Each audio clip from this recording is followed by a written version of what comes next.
Maganda rin magganito kayo guys para hindi mamuo yung mga makeup nyo. Yung ginagamit kong facial wash from Garnier.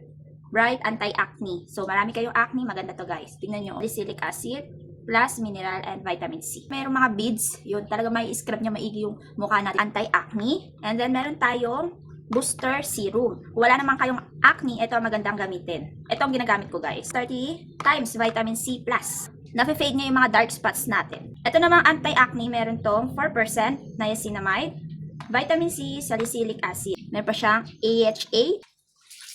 Papatak nyo lang siyang ganyan. Make sure nyo lang na hindi didikit pa. Ito shiny. Ayan. Hindi siya dry. Ito dry. Kakatapos ko lang maglagay ng serum. Ganito siya guys. Ay, mas naging glowy yung skin natin. Mas pinaganda ng Garnier yung formula nila ngayon. Mas in-enhance nila para mas effective. Ayaw nyo agad magkulubot yung balat nyo. Mas gumanda, mas maging glowy. Lalagay na lang natin sa video yung link nito ang ating 2 items from Garnier.